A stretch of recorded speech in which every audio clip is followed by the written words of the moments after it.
Hi, Rise. This is Gina Parker Collins, founder of Resources in Independent School Education. It's been a minute since we were having lunch with Gina, and I want to thank you for joining us today and welcome our guest, John Gentile, who is the Diversity Associate at the Horace Mann School. Welcome, John. Hi, thank you for having me. I said your last name correctly, right? Yes. Yeah. Great. So we're going to jump right into it, okay? Today's topic is cultural competency with gender diversity. And often when we think of cultural competency, we think of things like race and as that relates to curriculum, right? How culturally competent is our curriculum? So today we want to broaden the conversation and discuss how we are culturally competent with gender diversity.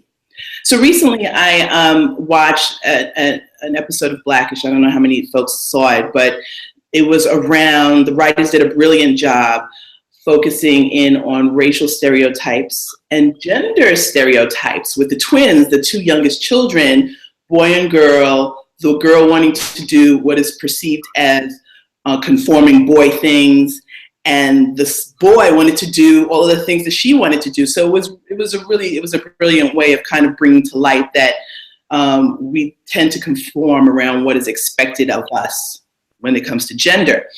So you and I were recently together with students and parents and faculty and administrators talking with a really cool and insightful thought leader around gender diversity, Rosetta Lee. Tell me, why was it important for Horace Mann to bring Rosetta Lee, extend the resources to bring what she had to talk about to Horace Mann? That's a great question. It's important that we brought Rosetta in because she is a cis woman who is a woman of color, and she's an educator, and her mission is anti-bias education and training. And so she's coming at this really intentionally. Like, her work and the way she lives in the world is very intentional around being authentic and the ways in which best practices to think about inclusive pedagogy, both within gender sort of as the jumping off point, and then expanding that and thinking about the other identifiers that come into play. So it was really important because sometimes an outside voice is really effective in reaching people in the different ways than the voices of who are already established in the community, who've been saying similar things or saying the same things, but it's another person in the choir who's offering a different perspective on similar identities and similar issues. And she's also just an incredibly personable person, and she's really approachable and very. She lives the call-in thought process that we're all in different places in this journey of understanding, and so that we have to be able to meet people where they are, but also challenge gently and challenge gracefully. So it was really lovely having her here.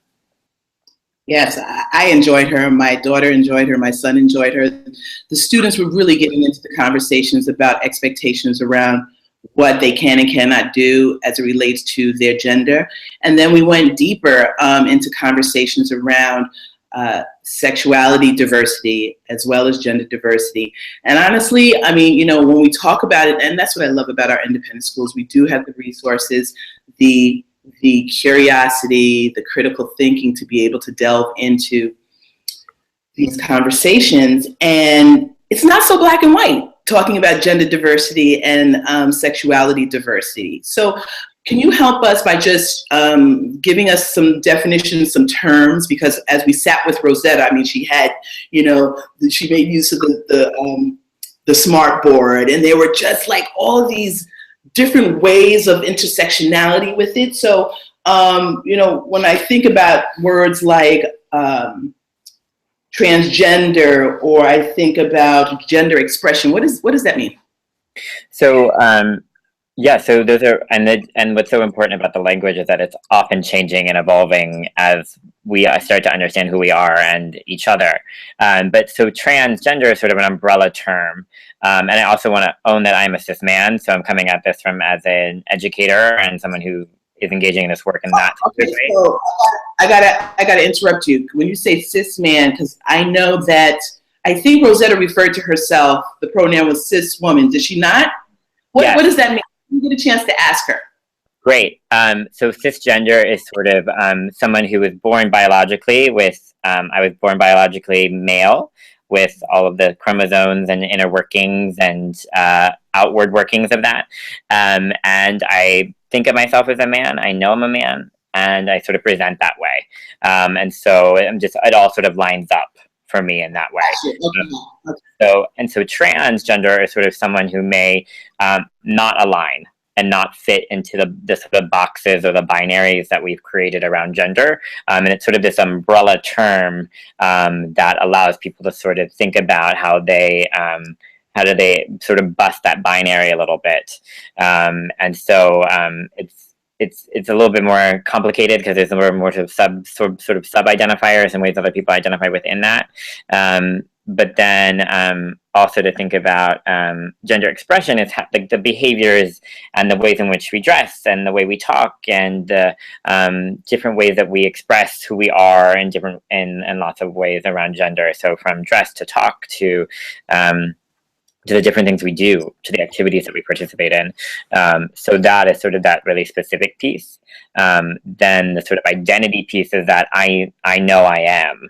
And that's like, if you think about it right here in your head, like that's how you know who you are, and then sort of how you express that through the sort of visual and the different ways that can happen. Yeah, a lot of different. So we have sexual orientation, which you just explained. That's kind of inherent, immutable. It's enduring emotional, romantic, or sexual attraction to other people. But then there's gender identity. One's most inner concept of self is male, female, a blend of both or neither. Gender expression, as you mentioned, just how you outwardly appear.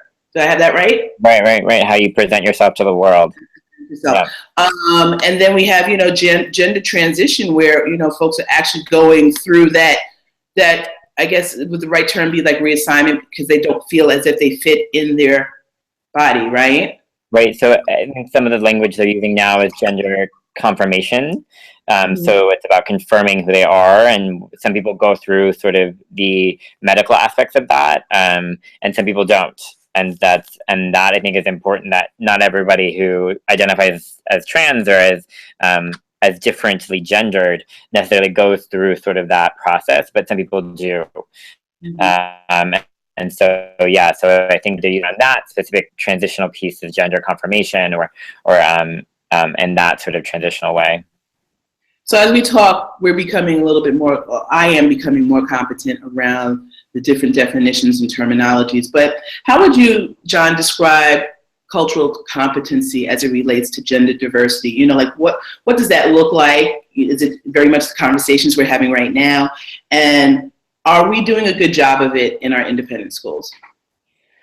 I think cultural competency around gender is specific, and I thought that there's a self-education and self-reflection piece that's really important. What are the messages that we receive growing up, and the ways in which that we internalize and continue to perpetuate different messages around gender? And so for me, it's about how do we continue to expand the possibilities for girlhood, for boyhood, for manness, for womanness, and beyond that. And so for me, I always hope to get to become culturally fluent and being able to just be fluid with it. And it just takes practice like this. It takes being able to engage and say, I don't know everything, and that's okay, but I know who I am, and I'm an expert on my own experience. And I can say, as a cis man or as a man in this world, this is how I walked through this world or moved through this world. And being able just to begin there is really powerful, because we all are gendered beings. We all have, experienced gender in different ways. And so beginning there, I think, is really important. And then the self-education piece of, what do I not know? And what do I need to, interrogate for myself to be able to better have these conversations?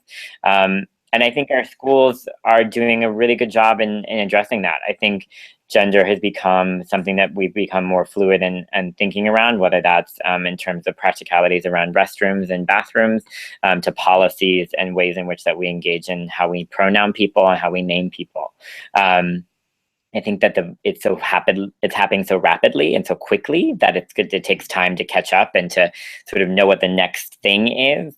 But I think there is a expanding of the lens and of the schema around gender that is happening, that is empowering students to be able to say, by having these conversations, people aren't just, deciding that this is who they are, that they've always been this way.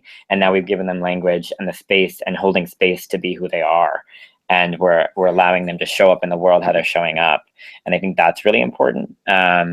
And so I think that that's happening more and more, and it's happening in the curriculum, and it's happening in the ways in which that we even just set up spaces. So talking about spaces, at my children's school, there is a non-gender bathroom, and it was like, oh, this is cool. I mean, there's a sign that says, I don't know if I'm saying the term right, non-gender, but I was like, but that's what we have at home. At home, there's not a boy and a girl bathroom anyway, right? Right. So I feel very comfortable going into that space. And then the whole idea around pronouns, if you do know that you are, if there's a question of gender identity, being able to ask someone, what pronoun would you prefer that I use? Right? Is an okay thing. What are some of the challenges that you think face students around gender conformity, the LGBTQ community? What are some of the challenges, and particularly in our ND schools? I think some of them, with any sort of identifier, if you're in the space of other or marginalization, you have to learn really quickly who you are and be able to articulate that. And then by people seeing that, it then looks like you become the expert. And we often forget that these students are still adolescents, or they're still in middle school, or they're still sort of also figuring out who they are in lots of other ways. So for me, it's a matter of maintaining their humanity and a sense of who they are as students and as children and as adolescents. I think is really important, that we do not put the pressure on them to represent, or we do not put the pressure on them to speak to an entire community. If they're open and willing to do that, that's amazing. But thinking about, okay, so we have someone who identifies in this community, what work do we need to do on our end to best support, that the pressure isn't put on the student to necessarily always articulate those needs. And so I think that can be an issue sometimes. I also think that with the access to information and all of that, we may not be catching up as quickly as they are. And so it's figuring out what we need to do to constantly sort of engage in that conversation and engage in how people are naming themselves and the new ways in which people are defining who they are. That will constantly change, but engaging that really thoughtfully. I also think, some of the challenges are maintaining that connection with other spaces, that they aren't the only, and as much as they sort of feel like that sometimes, and that connecting them with other spaces, I say that you aren't the only one, that you are not alone in this, and that you are a part of a larger collective identity that's really important and really valued. And I think that's really important. And then also finding ways that they are reflected back, whether that's through adults in the space, or whether that's through curriculum, or whether that's through programming, that they know that someone is holding up a mirror and that they see themselves in it. And I think that's really important across not just LGBTQ and gender identity diversity, but across identifiers, that have historically not been included. Yeah, absolutely. Absolutely. So you mentioned the support to be among a larger group, to have an affinity. So what are schools doing to provide that emotional and social support for students dealing with gender diversity or sexuality diversity identifiers? Yeah, so I think a lot of schools have GSAs or spaces where people can come and have a conversation around this. What's that acronym? Yeah, usually it stands for Gay Straight Alliance, but now more and more, some people are calling it Gender and Sexuality Alliance. There's lots of different ways we will name it. I know at Riverdale they have GLOW, gay, lesbian, or whatever. And so at Horace Mann, it's called Gender and Sexuality Alliance. And then on top of that, we offer an LGBTQ plus affinity space. So we hold a closed affinity space for those who identify to be able to come together and to build positive identity development and to find ways to better to make sure that they're feeling secure in who they are, to be better community members and access the space and be able to say, hey, calling people into this work in really thoughtful ways. And I think lots of schools have a mixture of both. And there's some schools that don't have any of it. But I think it's also supporting in professional ways as administrators into conferences, into spaces that are speaking to this work, and sending them there and engaging them in the language and engaging them in the best practices, I think is a larger form of support for students. And then, attracting families who have two parents of the same gender, or having families that, I think, building intentional communities where are also ways to support and things like that. And, and being okay with saying, just altering language of saying, partner, and saying things like, and things like that. So I think people are finding ways to support them in really institutional and programmatic ways, and then also in really personal ways that support the humanity of every student and adult who's in the space. So we talked about students, and we talked about our schools and how they're supporting our students and how our students can advocate for themselves and be more intentional about identifying themselves. What about parents? How can we be better allies? I mean, even with the whole gender conforming, well, my son should only be doing these types of things, or my daughter should be only doing this type of sports. And then moving on then to, sexual orientation, how do we as parents, and I know that's, maybe one or two top things that we can do to really empower our children to just identify and be who they are? Yeah, I think one is to examine your own sort of gender narrative and sexual orientation narrative. What did you receive when you were growing up, and what expectations were placed on you, and what did you feel about that, and how do you think that sort of manifests who you are now? And then be ready for that not to be the narrative that your students or your children may have. I think we talk so differently about masculinity and femininity and gender now, that those narratives will ultimately be different and change, and just be open and ready for that to be in the space. And also, I think for me, it starts really young, is that expanding the options and the narratives that we often give to students and to children, who we are possibly can be. And I think that's really important. And I think, just doing the self-work is really important, of thinking about the language, and when you hear a term, Googling it, being like, I don't know what it means, oh no, and then just figuring out what that looks like. And then, just being proactive and engaging in the conversation. Just because you bring it up doesn't mean that will change your child's path. It's just being able to say that I'm comfortable with either the discomfort of not knowing what this experience is, but I'm willing to talk about it and engage with it really, thoughtfully. And then also, I think for me, it's, letting them lead. They will know from the get-go what they need and what they want in really intentional ways. And so for me, it's always about letting them lead. And thinking about that, if they're insistent, consistent, and persistent about who they are, then that's who they are.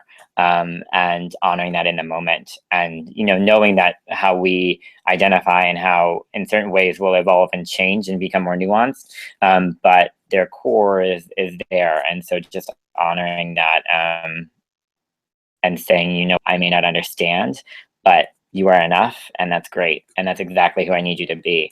So I think there's a self-education piece, but also a sort of an interrogation of our own narratives and what we grew up with and what we are constantly negotiating, and then just being able to sort of step into a conversation just proactively, and then let them lead from there. You let them lead. Let the children lead. I mean, I'm telling you, our kids, their narrative. I can speak for myself. I think is much more expanded than mine and their dads in a lot of different ways. And we just need to sometimes get out of the way, right? Particularly as we're raising leaders. Let them lead. So tell me. Thank you for that. I really appreciate your thoughts on that. So you mentioned GLOW earlier. That's the name of the affinity group at Riverdale, but there's also something going on building up called the GLOW Project. I know some Riverdale folks who are involved in it. I know that you're involved in it. Tell us about the GLOW Project. Who can attend? When is it? What is it about? Yeah, so it's an incredible project done by Emily Shore-Lesnick, who is a part of the Office of Community Life at Riverdale, and her partner, Jamila Humphreys, who is a grad student at NYU. So they took this idea of interviewing young people across the LGBTQ spectrum to sort of hear their stories and hear their narratives, and what is it to be young and queer and gay and trans in 2016 and 2015. And then in the sort of vein of Anna Devere Smith, they took all the words and just transplanted them into a script, and then had actors say the words verbatim to live the words that these people have said. And it's an incredible experience around seeing sort of the evolution of a community, even as, you know, my 26-year-old self, being having students and people identify in very different ways than I did and do. And so I think that has been really powerful. And they're doing a performance at Riverdale on March 4th at 7, and it's open to the public. It's open for anyone to be there, and people who have been interviewed will probably be at the performance. And there's a talk back after, so there's an opportunity to talk to the creators and to the actors and sort of their experience around the project. And there's always more sort of coming down the line around taking it to other schools and really sort of amplifying those narratives. And so it's now being produced by Identity Theater, which focuses on using actors with challenges to their physical, mental, emotional, and learning abilities. And so they have taken the project under their roof and sort of are thinking about how to expand it. But it is, you know, really, if you want to hear from, you know, letting them lead, it's a space to really hear where people are leading from around different aspects of identity. And so it's a great project, and it's something that I'm honored to be a part of, and it is an ultimate privilege to sort of sit and hold space for it and let the words be someone else's. So that's exciting. That's exciting. So March 4th, GLOW Project, Riverdale Country School, open to the public. You know, say you're a guest of Rise or a guest of John Gentile's. But I think this is, like you said, a perfect space. Exactly. What was that? Exactly. It's a perfect space to hear from our students, and they are the ones who inspire and empower us and teach us so much about the world as it is today, you know. So when we used to tell our parents, "Oh, Ma, you just don't understand," or "Dad, you just don't understand," it's true. Generally, we don't, you know. So thank you so much for talking with us around gender diversity, sexuality diversity, and cultural competency with it all. And we'll see you on March 4th, John, and we look forward to having you back in our community again. Thank you so much. All right, have a great day. You too. Have a good one. Thanks for having me. My pleasure. Bye. Bye, Rise.